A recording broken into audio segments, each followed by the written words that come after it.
हरिः ओम्।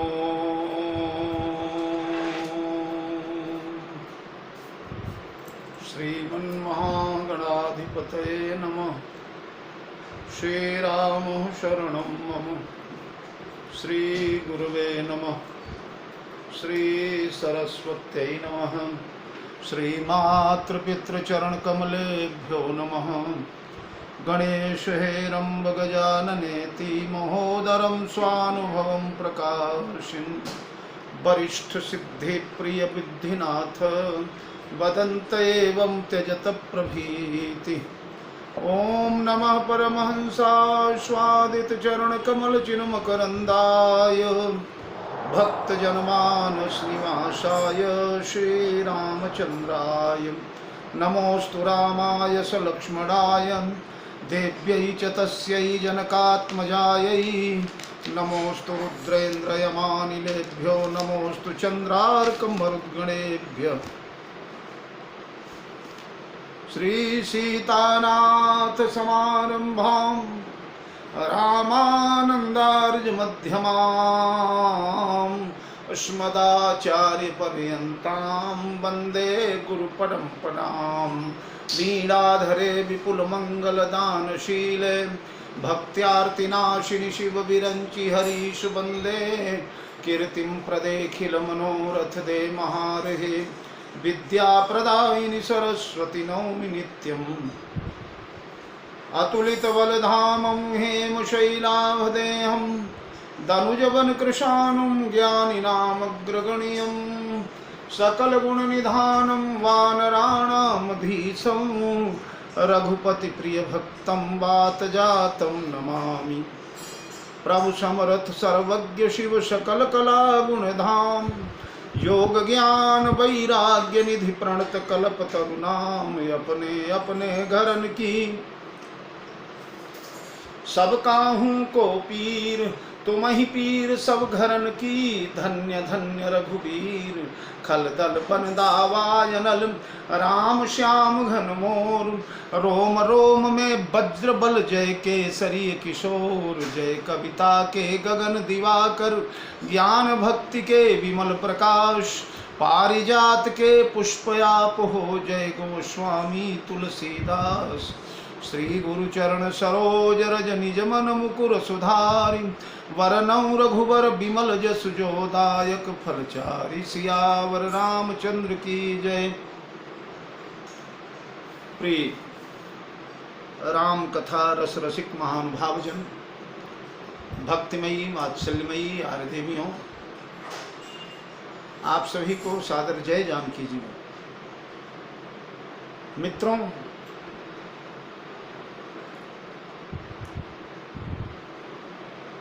आज 14 दिन से भरद्वाज जी के आश्रम में भैया भरतलाल विराजमान है। लॉकडाउन की कृपा से हमें भी अच्छा विस्तार से कथा करने का, विचार प्रकट करने का अवसर मिला। वरना मानस सम्मेलनों में तो 1-2 दिन में इन प्रसंगों से निकल जाना पड़ता है। नवान जो राम कथा हम लोग करते हैं उसमें तो बस घंटे आध घंटे में सब, क्योंकि 9 दिन में समस्त रामायण पूर्ण करना पड़ता है। लेकिन मित्रों, यहाँ किसी प्रकार का बंधन नहीं है। पब्लिक का डर नहीं है कि लोगों को नीरस हो जाएगा, कठिन हो जाएगा। और हमारे श्रोता जो हैं कथा के, सुधी श्रोता हैं, विद्वान लोग हैं। इसलिए हम भी हृदय से भैया भरत की यशोगाथा गाने का प्रयास कर रहे हैं। यद्यपि वो महासिंधु है, कोटि कोटि जन्म ले लिए जाएं, फिर भी भरत महामहिमा का संपूर्ण गायन जिसे ब्रह्म नहीं गा सकता, तो जीव की क्या औकात, जीव की क्या चिंता। मैं निवेदन कर रहा था, भरद्वाज जी ने विधि विस्मयदायक विभव मुनिवर तपबल कीन, रिद्धियों सिद्धियों ने अपना चमत्कार दिखाया। दिव्य दिव्य भवन सभी के लिए बने। सुर सुर तरु सुर भी सुर तरु सब ही के लखी अभिलाष सुरेश सची के। ऋतु बसंत वह त्रिविध बयारी सब कह सुलभ पदारथ चारी। शीतल सुगंध समय समीर बहने लगी और सब कह सुलभ पदार्थ चारी। चारों पदार्थ सबको सुलभ हो गए। चारों पदार्थ यानी अर्थ धर्म काम मोक्ष, धर्मार्थ काम मोक्षाणाम।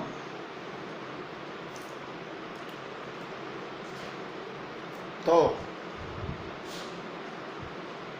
धर्म सुलभ हो गए, अर्थ सुलभ हो गया, काम सुलभ हो गया, मोक्ष सुलभ हो गया। कई विद्वान कहते हैं नाना चार पदार्थों में मोक्ष आता है और मोक्ष यहां कैसे सुलभ होगा। कामधेनु की क्षमता नहीं है कि मोक्ष दे, जगत के भोग दे सकती है। धर्म अर्थ काम तक सीमा है इनकी। कल्प वृक्ष की भी गति नहीं है जो जीव को मोक्ष प्रदान कर दे। मोक्ष तो मोक्ष निक्षेप जनार्दन, मोक्ष तो केवल बंध मोक्ष प्रद सर्व पर माया प्रेरक सीम। बंध है और मोक्ष भगवान देते हैं। जगत के चमत्कार रिद्धियां सिद्धियां बंध दे सकती हैं पर मोक्ष नहीं दे सकती। तो फिर पदार्थचारी क्यों कहा।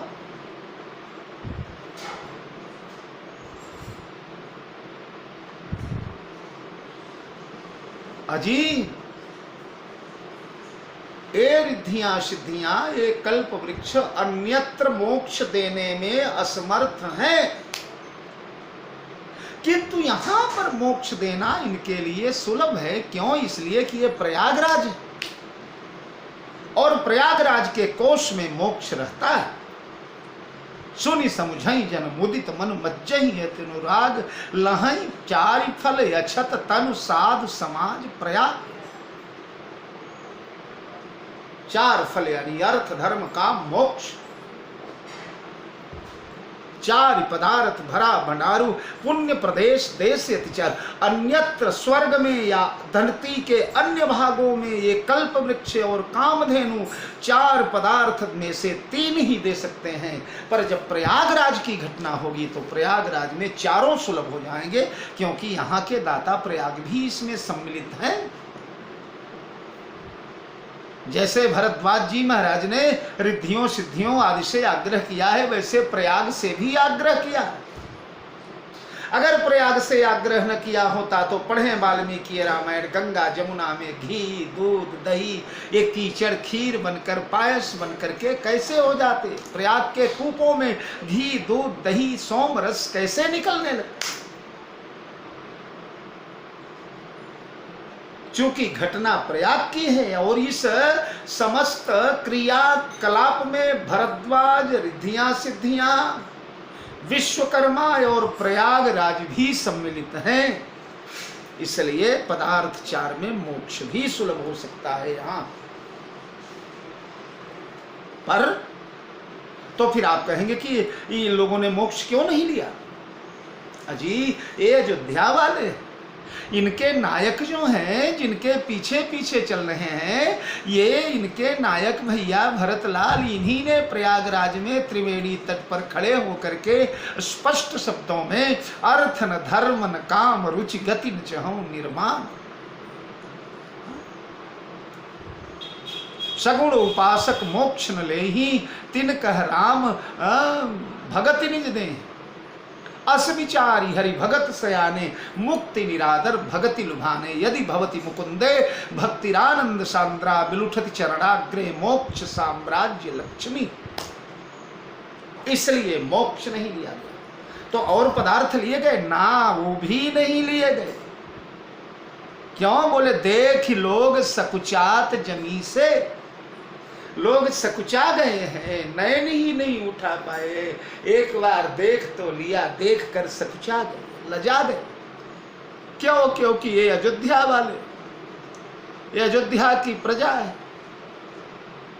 इसे राम सीता लक्ष्मण भूखे सोते हुए दिख रहे हैं। इस अयोध्या की प्रजा को जिस प्रजा ने 14 वर्ष तक करत राम हित नेम व्रत परिहर भूषण भोग, वो प्रयाग जैसे महातीर्थ में आकर इन भोगों को स्वीकार करेंगे ना। इसलिए देख लोग सकुचात जमी से, लोग सकुचाते हैं। लखी अभिलाष सुरेश सची के, सुरेश और सची भले ही तरस जाए मचल जाए इन भोगों को प्राप्त करने के लिए, इन भोगों की प्राप्ति के लिए, लेकिन ये अयोध्या वाले और अयोध्या वाले मणिगण पुर नर नारी सुजाति सुचि अमोल सुंदर सब भांति, ये पवित्र हैं, अमोल हैं, सुजाति। कोई हल्के भावना का व्यक्ति होता तो कूद पड़ता था इन भोगों को स्वीकार करने के, लेकिन किसी ने श्राक चंदन वनितादिक भोगा। अच्छा, कई विद्वान यहाँ 4 भोगों में अर्थ धर्म काम मोक्ष को नहीं मानते, तब बोले 4 प्रकार के जो भोज्य पदार्थ हैं उसे स्वीकार करते, क्योंकि मोक्ष नहीं सुलभ है कल्प वृक्ष और कामधेनु से, इसलिए ये 4 प्रकार के भोज्य पदार्थ मोक्ष क्यों देंगे यहाँ? ये तो सगुणोपासक हैं, ये तो भक्त लोग हैं, ये तो राम चरण में जा रहे हैं।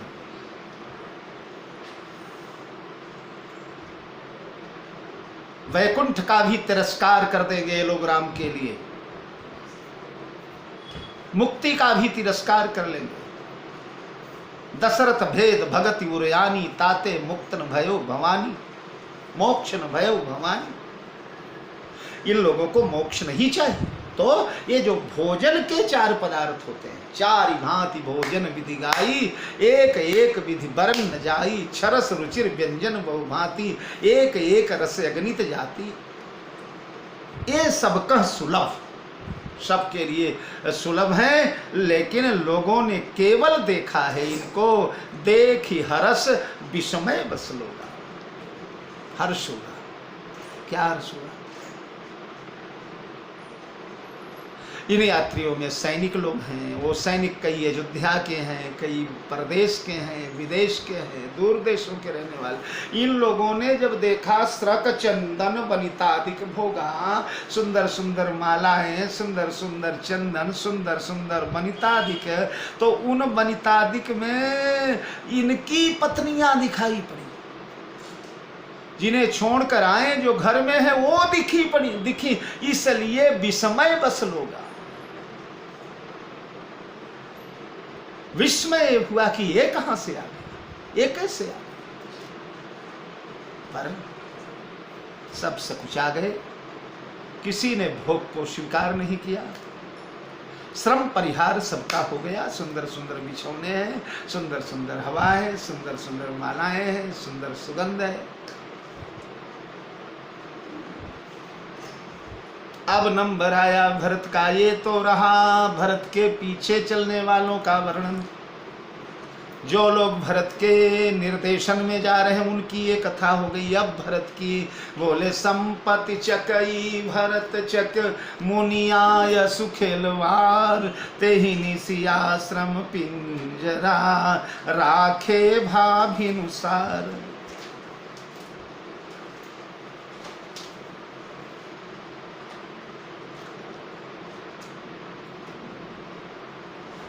संपत्ति चकई भरत चक मुनि आयस खिलवार। देखिए, मिला तो सबको, सुलभ तो सब कह सुलभ पदार्थ चारी सबको सुलभ, लेकिन विशेष अतिथि कौन थे, किनके लिए सरंजाम बनाया गया है? इस सरंजाम के मूल नायक कौन है, पात्र कौन है? बोले चाहिए कीन भरत पहुनाए, भरत के लिए तैयारियां। अतुलित अतिथि राम लघु भाई। क्यों? भरत जी ने अयोध्या के किसी भोग को स्वीकार नहीं किया। अयोध्या का भोग तृणवत मन्यते। लड़कपन से ही हम लोग उस कथा को कहते भी हैं, सुनते भी आ रहे हैं। पिताजी का श्राद्ध हो गया, भय विशुद्ध भय दिए सब दाना, धेनु बाज गज वाहन नाना, सिंहासन भूषण बसन अन्य धरन नाम, दिए भरत लही भूमि सुर भय परिपूर्ण काम, भय पितुहित भरत कीन जस करनी, सो मुख लाख जाई नहीं बरनी।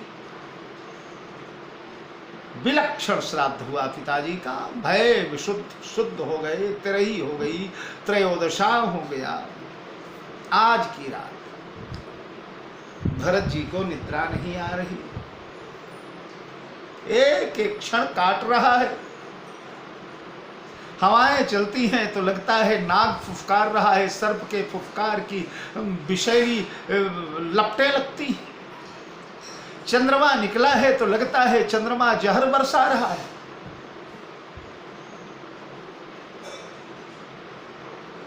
विक्षिप्त जैसे ये राम प्रेमी अयोध्या की बाट पर भटक रहा है। एकाएक सुनाई पड़ा एक देवी का करुण क्रंदन, ऐसी आत्मा की बिलपति अति कुररी की नाई। वह करुण क्रंदन देख करके भैया भरतलाल कांप गए। ये भगवान, ये भागिनी कौन है अयोध्या में? क्या इसके भी राम कौशल्या जैसे चले गए? जो पीड़ा कौशल्या के रुलाई में देखा था वही यहां भी सुनाई पड़ रही है कौन?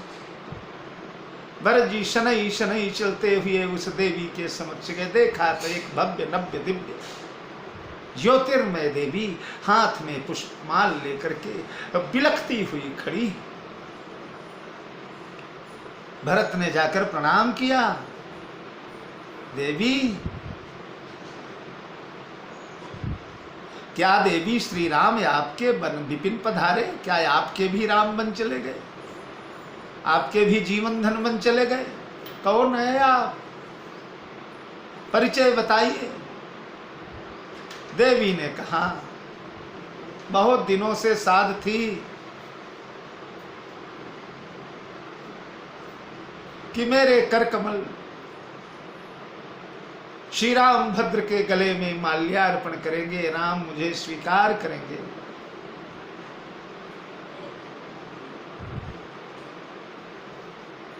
लेकिन दुर्भाग्य ने सर्वस्व सुख मेरा छीन लिया।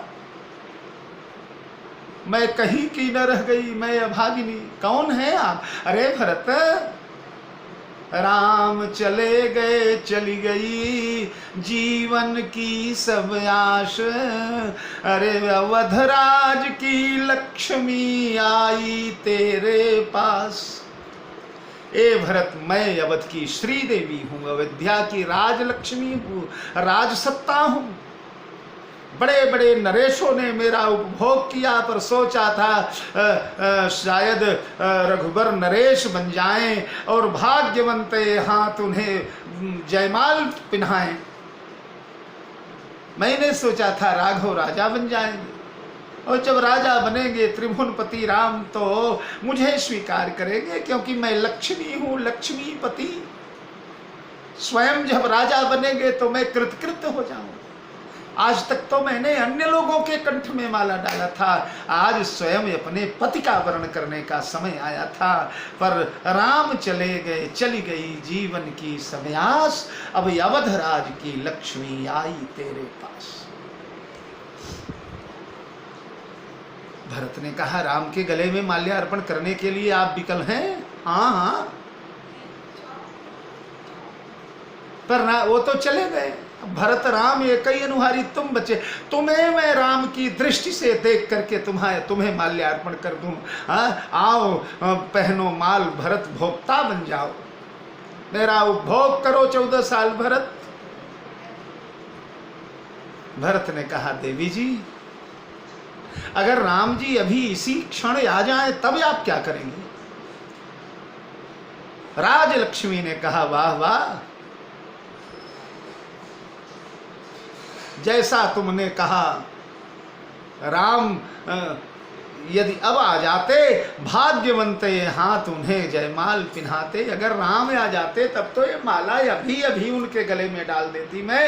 भरत ने कहा तुम आंख बंद कीजिए, नेत्र बंद करो, अभी मैं राम को बुला देता हूं।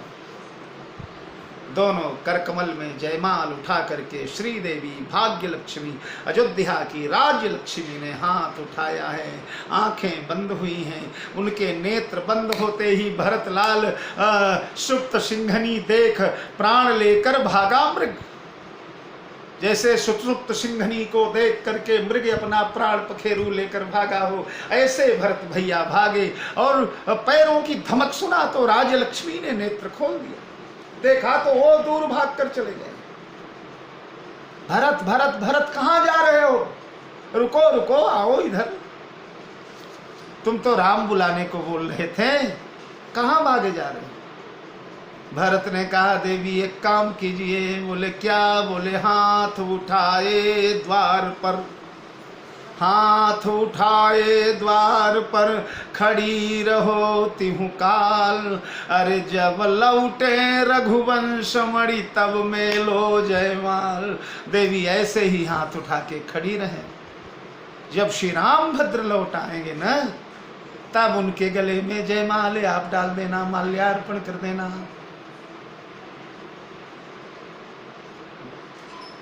तो संपत्ति का उपभोग, भरत अयोध्या की संपत्ति का उपभोग नहीं किए।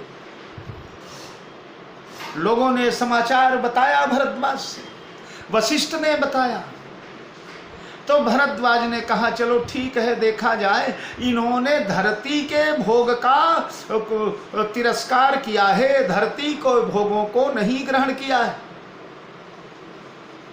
इसलिए मैं दैवी भोग उत्पन्न करता हूं, स्वर्ग का भोग ला। ठीक है, धरती का भोग छोड़ने वाला स्वर्ग का भोग तो स्वीकार करेगा, क्योंकि जितने राजाओं महाराजाओं तपस्वियों ने यहां धरती के भोगों का परित्याग किया, उन्हें स्वर्ग का भोग तो मिला। स्वर्गलोक में गए हो और उसे स्वीकार किया उन्होंने। तो धरती का भोग तिरस्कृत करने वाले भरत को मैं स्वर्ग का भोग दूंगा, तब देखूं भला कैसे तिरस्कार करते हैं। हमारे गुरुजी विनोद में एक बात बताते थे। बोले एक महात्मा जी थे, महात्मा जी ने शोर कर दिया था, चारों तरफ समाचार विस्तृत करवा दिया था कि बाबा जी पैसा छूते ही नहीं, पैसा नहीं छूते बाबा जी। कोई 10 रुपए चढ़ावे, 20 रुपए, 50 रहे, ले जाओ, हटाओ हटाओ हटाओ, ए चला लो, उठा लो, मैं पैसा नहीं छूता, नहीं छूता। बड़ी कीर्ति हुई महात्मा जी की।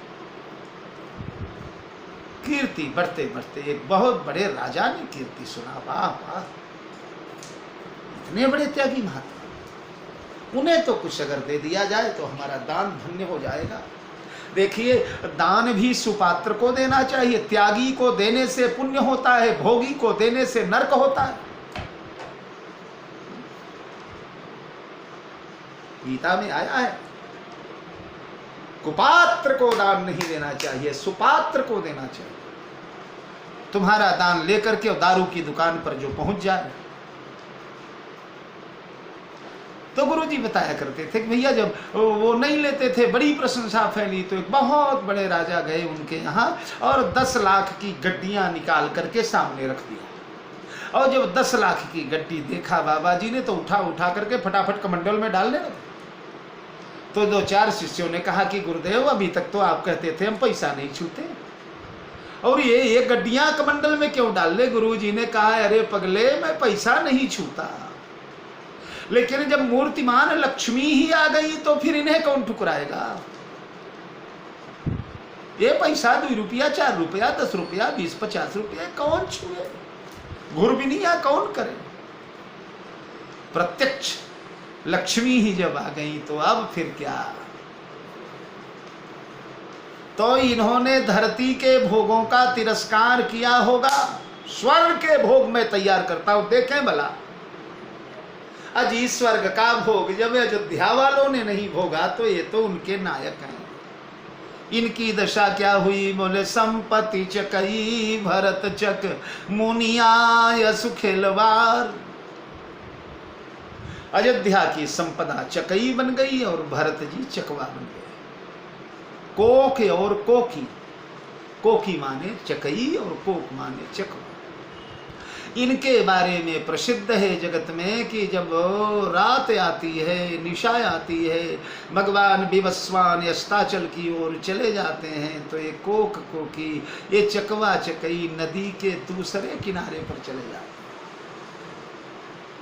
चकई उस किनारे चली जाती है, चकवा इस किनारे, और रात भर दोनों पीठ दूसरी, मुंह दूसरी ओर मोड़ लेते हैं। न चकवा मिलन तो छोड़ो, वार्तालाप तो छोड़ो, एक दूसरे का मुख नहीं देखते। चकई का मुंह उधर और चकई का मुंह उधर। तो ये अयोध्या की संपदा जो है चकई है, भरत जी चकवा है और मुनिया यश खिलवाड़ है। और मुनि का आदेश जो है यही खिलाड़ी है, यही खिलवाड़ी है। कभी कभी खिलाड़ी, कभी कभी कोई व्याध, कोई नट, मजा लेने के लिए, तमाशा लेने के लिए लोग कहते हैं चकई और चकवा आपस में रात्रि में नहीं मिलते। तो करता क्या है कि उसने सोचा कि नहीं मिलते तो देखें भला कैसे नहीं मिलते, दोनों को एक पिंजड़े में बंद कर दो। और जब पिंजरे में बंद किया और खिलवाड़ी देखता रहा रात भर, चकई का मुंह उधर हो गया, चकवे का मुंह उधर हो गया। दोनों ने रात भर एक दूसरे को देखा नहीं, ऐसे विरक्त बन गए। रमा विलास राम अनुरागी, अरे तजत बमन इव नर बड़ भागी। ये रमा विलास, ये लक्ष्मी का विलास, मैं निवेदन करूं, ये राम भक्ति का बाधक है। आज अंधी दौड़ लगी हुई है। हमारे साधु महात्मा संत सन्यासी बैरागी, बड़े बड़े आश्रम, 5 स्टार आश्रम, इनके आश्रम देखने लगो तो गोस्वामी जी का वो पद याद आ जाता है। तो तपसी धनवंत दरिद्र गृही, कलि कौतुक तात न जात कही। ये सब राम भगति के बाधक, ये गृहस्थों के लिए, राजाओं महाराजाओं के लिए, सेठ साहूकारों के लिए, जगत के प्राणियों के लिए है। जगदीश की यात्रा पर जो चला है उसके लिए बाधक। पूज्यपाद ब्रह्मलीन स्वामी राम सुखदास जी महाराज एक बात बड़ी प्यारी बताया करते। महाराष्ट्र में हमारे गोदावरी जी के किनारे ढाले गांव नाम का एक स्थान, और उस ढाले गांव में दशकों तक स्वामी जी आए, 30-35 वर्ष। उन्हीं का चलाया हुआ महाराष्ट्र का करीब करीब सबसे बड़ा रामायण पारायण का कार्यक्रम, जहां हजारों लोग जुटते हैं, आज भी फाल्गुन महीने में शिवरात्रि पर होता है। स्वामी जी करीब 30-40 साल यहां आए। क्या त्यागी महापुरुष। तो उन्होंने एक प्रवचन में कहा था कि भैया ऐसा है कि ये चम्मच जो है, चमचा जो है, वो चमचा खीर नहीं खाता। खीर तो व्यक्ति खाता है, पर जब खीर में डुबाओ, खाओ चमचे से, तो कहीं न कहीं खीर का दाग तो चमचे में लग ही जाता है। ये जो लोग कहते हैं मैं परमार्थ के लिए, मैं जगत की सेवा के लिए, मैं जगत के कल्याण के लिए, ये ट्रस्ट, ये संस्था, ये औषधालय, ये विद्यालय, ये तो चमचा भले न खाए, भले ही त्यागी हो, पर चमचे में कहीं न कहीं तो खीर लग ही जाएगी। ये माया अपने आप अपने लपेटे में तो लपेटेगी महाराज। मायापति को छोड़कर जगत में कौन बचा जो काजल के कोठरी में प्रविष्ट होने के बाद बेदाग निकल आए। की बची हैं रघुवीर यौ की राघव के दास।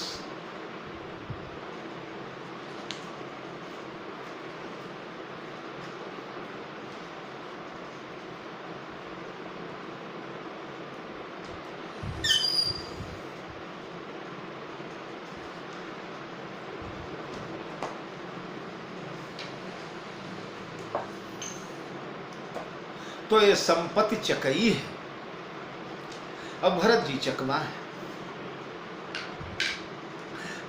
मुनिया खिलवाड़, गुरुदेव का आदेश, यही खिलाड़ी है।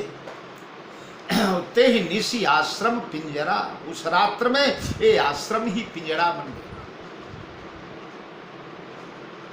क्योंकि आश्रम में ही ये सब हो रहा है। ये जो महल दुमाले वगैरह वगैरह वगैरह, ये सब गुरु जी का जो 10-20 एकड़ का आश्रम था, उतने में ही बने। 7-7 मंजिला प्रासाद, बड़े बड़े महल, 5-5 मंजिल के, 3-3 मंजिल के, वहां पर बाग है, बगीचा है, सुर भी सुर तरु सब ही के, कल्प वृक्ष है, नदियां हैं, कूप हैं, बगीचे हैं, वन वाटिका, विहंग मृगनाना, वन है, विहंग है, मृग है। ये सब गुरु जी के 2-5 एकड़ के आश्रम में ही सब बने। 100-200 हजार एकड़ में जो 5 योजन की भूमि, जो समस्त वो वैदूर्य मणि से मढ़ गई है, नीलम से जो धरती मढ़ दी गई है, ये सब केवल उस छोटे से आश्रम में ही चमत्कार हो। देखिए, जो दैवी संपदा संपन्न लोग होते हैं, उनके लिए काल और स्थल का बंधन नहीं होता। नंद बाबा के यहाँ 9 लाख गैया थी, बृषभानु बाबा के यहाँ उनसे भी दूना थी। सारे जो ग्वाले हैं, उनके यहाँ 1000-1000 सहस्त्र गायें हैं। कई लोग कहते हैं इतनी गायें छोटे से वृंदावन में कैसे समा गई। 9 लाख गाय ला करके खड़ी करके देखिए आप, 18 लाख गाय खड़ी करके देखिए, और सब ग्वालों की मिला करके 1.25 करोड़ गैया। और इतनी गाय छोटे से वृंदावन में कैसे समा गई? अरे जी,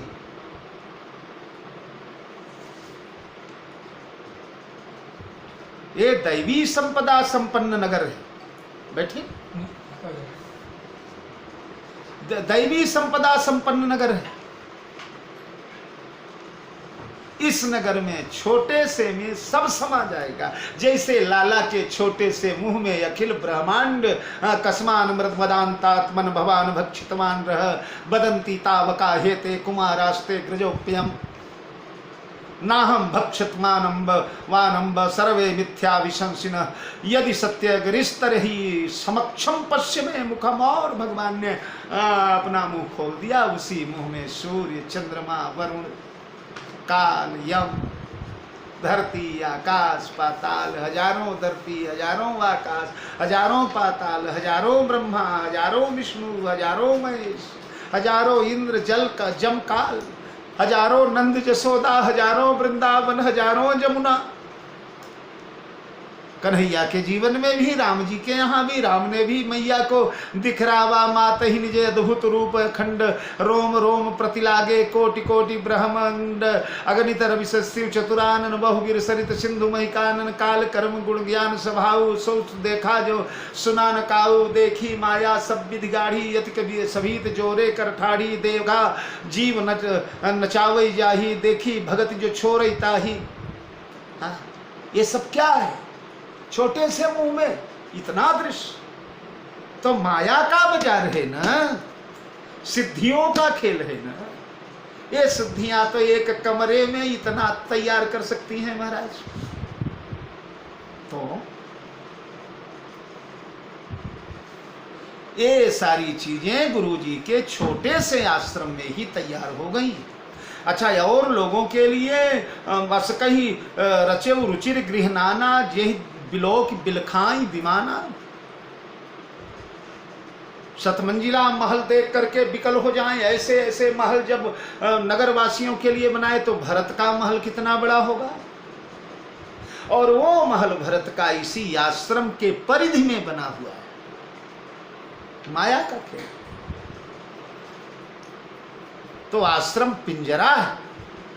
आश्रम के पिंजरे में ये जो संपदाएं, जो भोग सामग्री, श्रख चंदन वनितादिक भोगा वगैरह,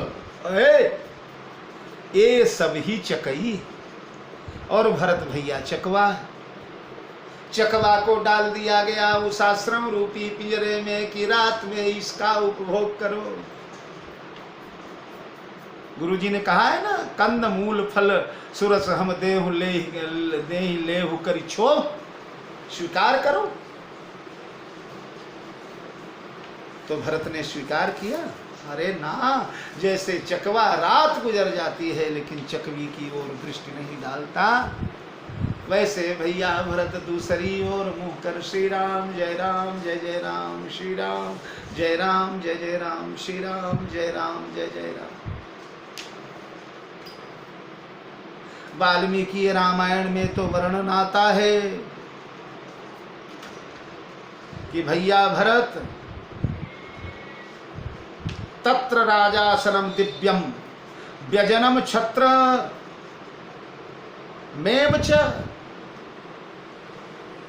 तत्र राजासनम दिव्यम व्यजनम छत्रमेव च। सुंदर सिंहासन लगा हुआ है, सुंदर तोषक तकिया लगे हुए हैं, व्यजन है, छत्र है, चमर है। आसनम पूजयामास रामायाभि प्रणम्य च, रामायाभि प्रणम्य च। भैया भरतलाल उस सिंहासन को देखे, छत्र चमर देखे, दिव्य शैया वसन देखे, ये संपत्ति देखे, तो ये संपदा लक्ष्मी ये सीता के समान दिखाई पड़ने लगी। सीता संपदा है न, स्त्री है न, उभय मध्य स्त्री सोहति कैसी, तो इसे स्त्री के रूप में, लक्ष्मी के रूप में देखा। तत्र राजासनम दिव्यम व्यजनम छत्रमेव च, ये सब श्री लक्ष्मी के रूप में दिखे, सीता के रूप में। सिंहासन दिखा तो सिंहासन पर लगा मेरे प्रभु विराजमान है। भरतलाल जी ने महाराज व्यजन ले लिया, चमर ले लिया और उसी सिंहासन पर राम जी की कल्पना करके मेरे प्रभु विराजमान है, झुलाने लगे, ढुराने लगे, राम की सेवा करने लगे। उन्हें सिंहासन पर बैठे हुए राम दिखाई पड़ने लगे।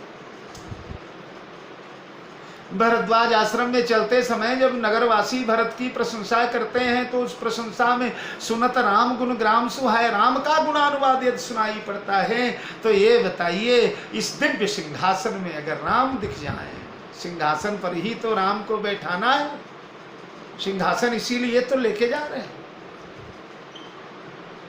तो घुरने लगे, राम की कल्पना, सारी रात गुजर गई। स्वयं के लिए अब फूलों का वो जो मालाएं हैं, उन मालों का सुगंध नहीं लिया साहब, नाक खुली रही पर सुगंध नहीं लिया। ये त्याग होता है।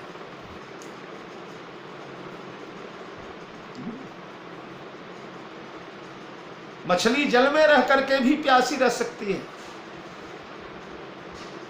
आनंद स्रोत बह रहा फिर भी उदास है, अचरज है जल में रह के भी मछली को प्यास है।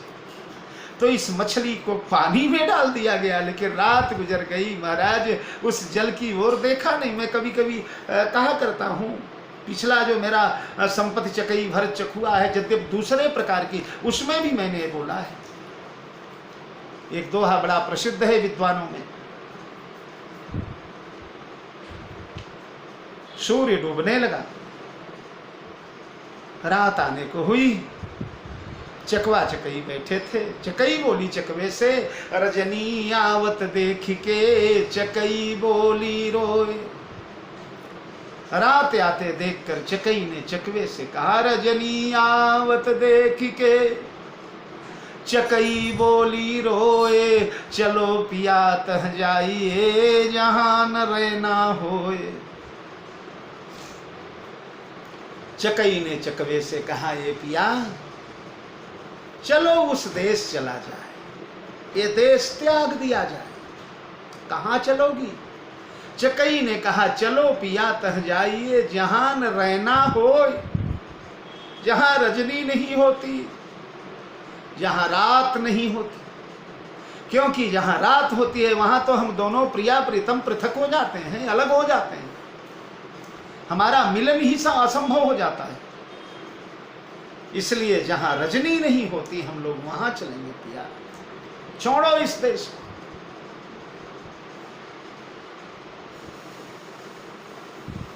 गुरु जी ने सोचा था भरत को बड़ा सुख मिलेगा मेरे इस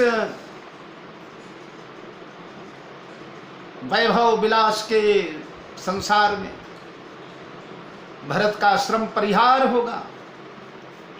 लेकिन महाराज चकवा चकई को रात में कभी सुख मिलता है क्या?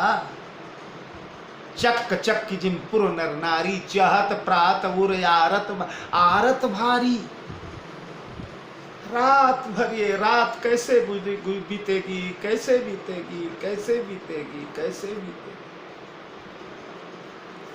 चलो जनि तक्यो त्रिषित तड़ाग, गज घोर घाम के लागे। चलो जनि तक्यो त्रिषित तड़ाग, गज घोर घाम के लागे। घनघोर जेठ की रोहिणी तप रही हो, सरोवर का पता पा जाने के बाद गजराज जैसे चिंगाड़ता हुआ दौड़ता है उस सरोवर की ओर, सारे जगत को छोड़।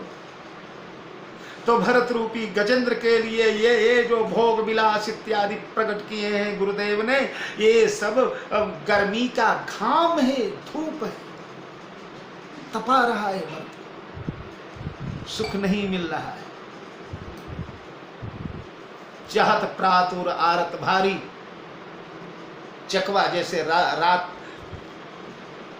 तपाती है, चकवा बेधती है,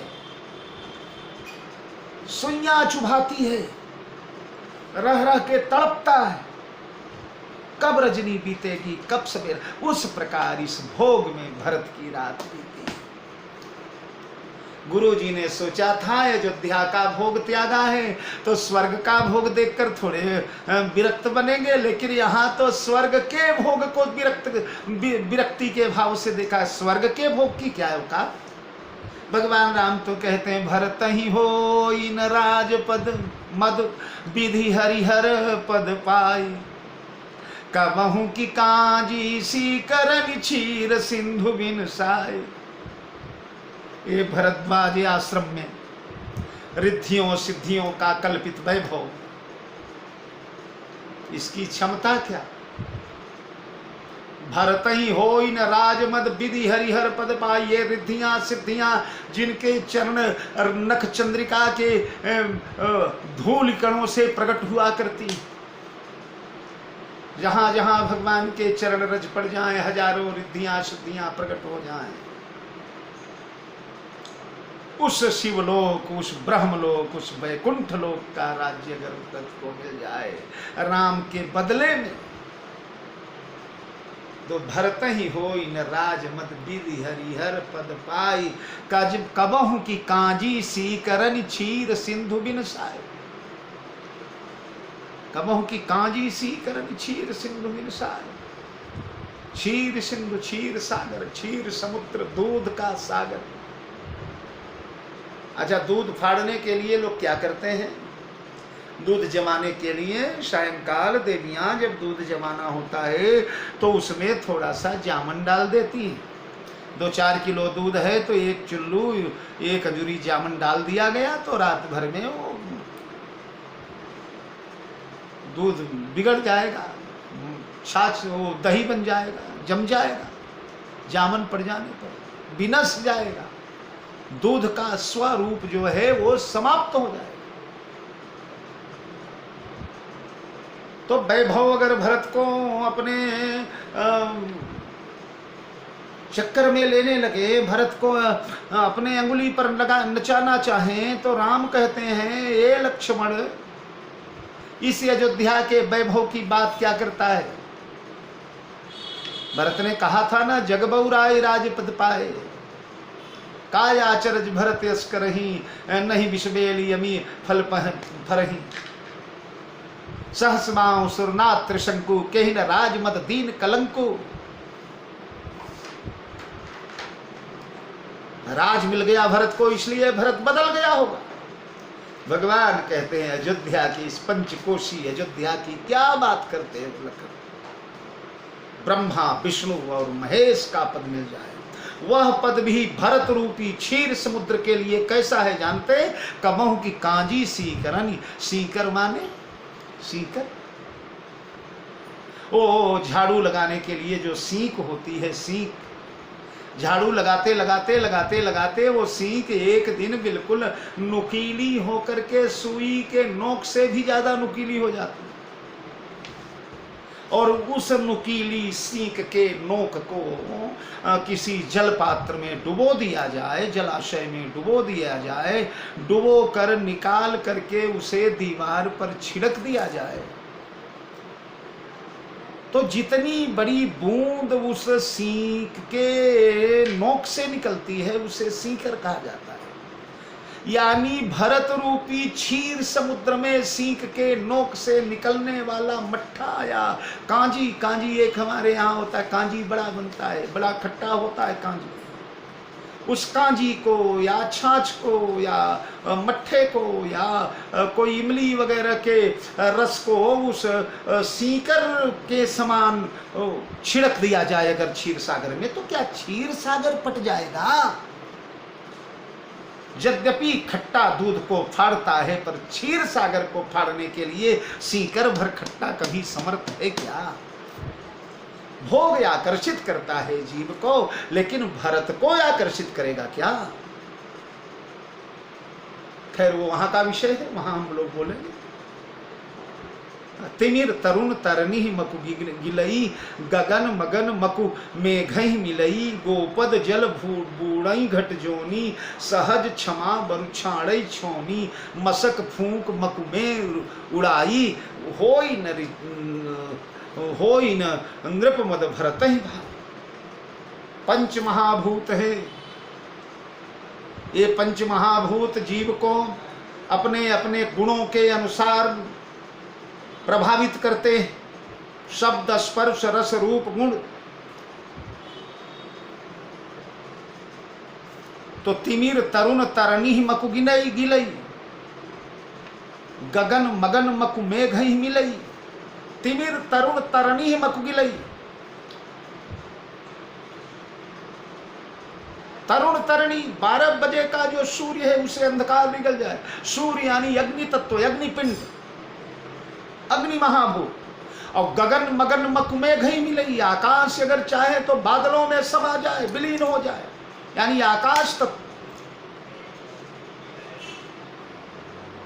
गोपद जल बूढ़ई घट जोनी, गाय के खुर के बराबर जल में अगस्त डूब जाए। जिन अगस्त ने समुद्र का पान 3 आचमन में केशवाय नमः, माधवाय नमः, गोविंदाय नमः, सारा 7 समुद्र पी लिया था, वो गाय के खुर के बरोबर पानी में डूब के मर जाए, यानी जल तत्व। सहज क्षमा बरुछाड़ई छोनी, पृथ्वी अपने सहज क्षमा को त्याग दे, यानी पृथ्वी तत्व। मशक फूंक मकु मेरु उड़ाई, मशक के फूंक से सुमेरु पर्वत उड़ जाए, यानी वायु तत्व। आकाश तत्व, जल तत्व, अग्नि तत्व, वायु तत्व, पृथ्वी तत्व, 5 तत्व अपने अपने धर्मों का परित्याग कर सकते हैं, लेकिन हो नृप मद भरत ही भाई। भरत का मन आकर्षित हो जाए संसार के भोगों से, संसार के वैभवों से, ऐसा असंभव।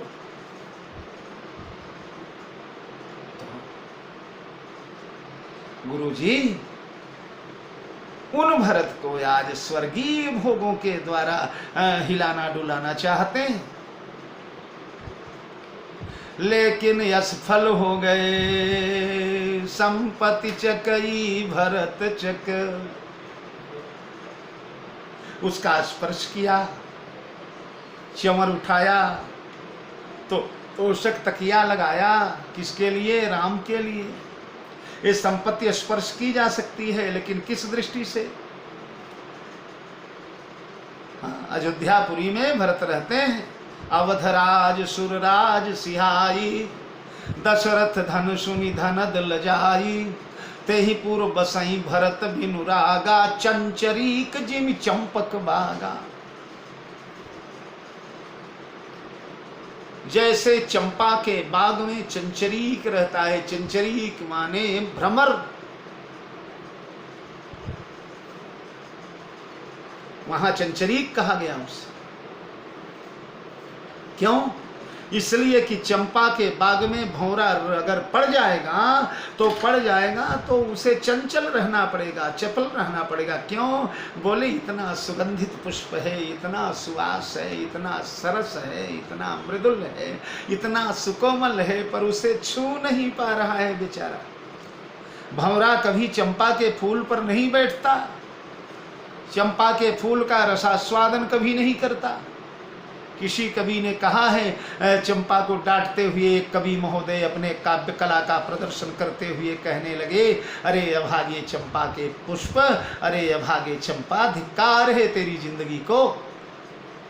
एक दूसरे कवि बगल में बैठे थे, बोले क्यों भाई साहब? बोले चंपा तुहि में 3 गुण, रूप रंग अरूपास, अवगुण तुहि में एक है, भ्रमर न आवत पास।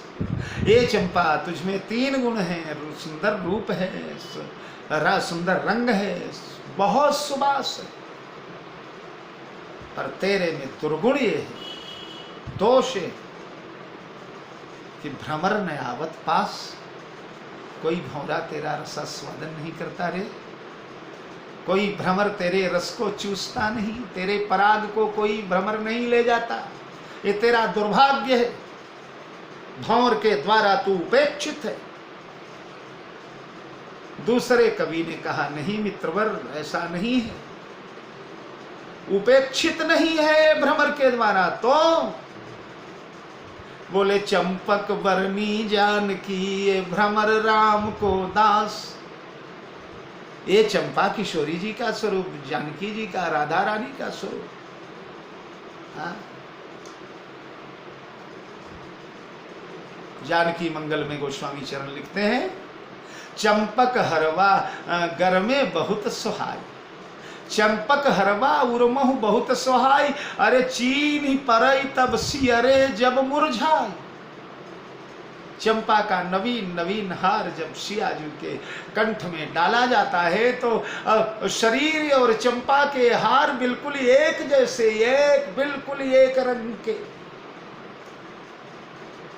नदी सुगंगा नगरी सुलंका, नारी सुरंभा चंद्रपेशु राम, पुष्पेशु चंपा पुरुषेशु विष्णु, काव्येशु माघ कवि कालिदास। तो किशोरी जी का शरीर, किशोरी जी की अंग कांति, किशोरी जी का गौर वर्ण बिल्कुल चंपा के फूल के जैसा। तो ये चंपा के फूल, वो चंपा का फूल गले में जब पड़ता है तो बस पहचान में ही नहीं आता कि कहाँ शरीर है, कहाँ से फूल की माला है। तो पहचान में कैसे आता है? बोले समुझ परई तब सियरे जब मुरझाए। धूप लगने के बाद जब चंपा का फूल मुरझा जाता है तब पहचान में आता है कि ये चंपा का माला है और ये शरीर है सीता जी। तो ये अयोध्या की संपत्ति जो है ये सीता के स्वरूप में, इसलिए ते ही पूर्व बसत भरत बिनु रागा, चंचरीक जिमि चंपक बागा। ये जो संपत्ति है गुरु जी के, ये भी सीता के स्वरूप में है, इसलिए प्रणाम किया है, नमन किया है, वंदन किया है। चंवर लेकर बैठ गए हैं सिंहासन पर, रात भर झुलाते रह गए हैं, एक बार भी आकर्षण के दृष्टि से इस भोग विलास संपदा को नहीं देखा। तो जब नहीं देखा तो गुरुजी क्या जानते नहीं थे क्या? गुरुजी तो पहले ही वाल्मीकि अध्यात्म रामायण में कह चुके, मुझे सब मालूम है और आगे क्या होगा ये भी मालूम है। अध्यात्म रामायण तो कई जगह भगवान की पोल खोल कर ऋषियों ने रख दिया है। नारद बाबा, अगस्त बाबा, भरद्वाज बाबा, अत्रि बाबा, सब ने तुम क्या करोगे, क्या करोगे, क्या करोगे, ब्रह्म हो, ईश्वर हो, परमात्मा हो, अवतारी हो, रामचरितमानस और वाल्मीकि में कहीं के थोड़ा छिपा करके रखा गया है। खैर ऐश्वर्य तो यहाँ भी छलक जाता है, कदम कदम पर छलक जाता है प्यारे। पर अध्यात्म में तो प्रत्यक्ष जैसा नाम अध्यात्म रामायण है, वैसा ही भगवान के समस्त राज को, समस्त प्राइवेशी को कदम कदम पर खोल दिया है। तो वहां तो भरद्वाज जी कहते हैं कि मैं सब जानता हूं, अयोध्या में जो हुआ वो सब देखा मैंने, अपने योग बल से आगे जो होगा वो भी देख। तो जब सब जानते हो तो ये भी जानते हैं आप कि भरत इस वैभव का उपभोग नहीं करेंगे। तो जब ये जानते हैं फिर आपने ये खिलवाड़ क्यों किया गुरुजी? फिर भरत के सामने धर्म संकट क्यों डाला?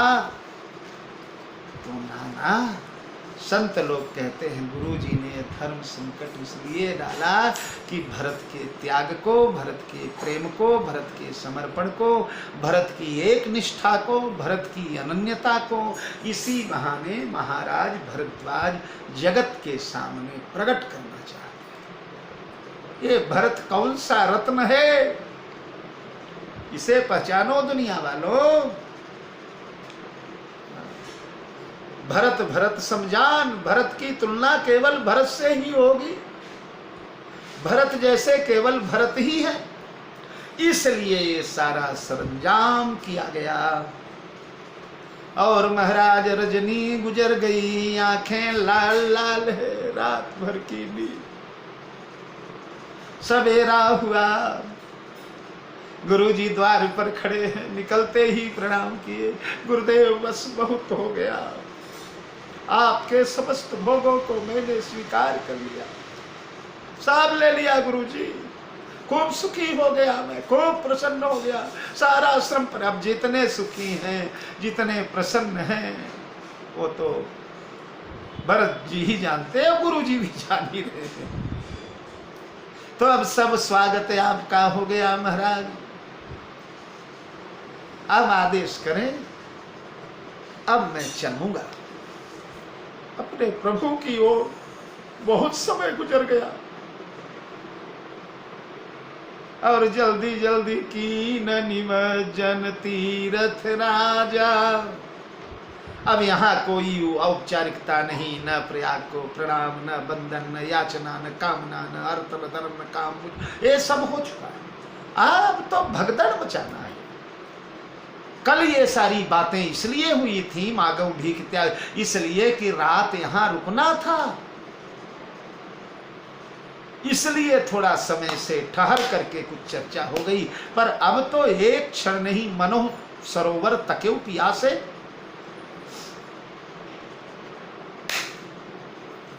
इसलिए सवेरा हुआ कि न निमज्जन तीर्थ राजा। तीर्थराज को प्रणाम, स्नान हुआ है और नाई मुनि सिर सहित समाजा, प्रणाम किया है।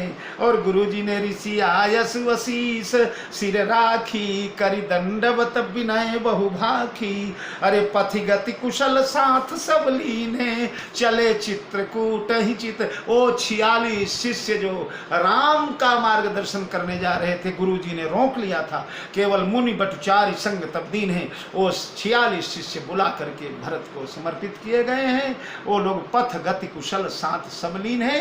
हम मार्ग दिखाने के लिए वो लोग चल रहे हैं, रास्ता दिखाने वाले लोग। और चले चित्रकूट ही चित दीन है, अब चित चेत चित्रकूट ही चल।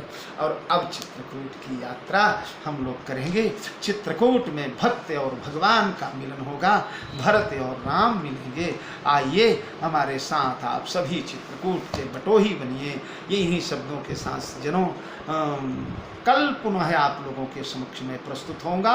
और इस भरत चरित्र को हृदय से सुनिए सज्जनों। और ये भरत चरित्र बड़े विस्तार से भगवान की कृपा से कहने का एक लॉकडाउन में समय मिला है। इन्हीं शब्दों के साथ जय जानकी जीवन। बहुत बहुत धन्यवाद।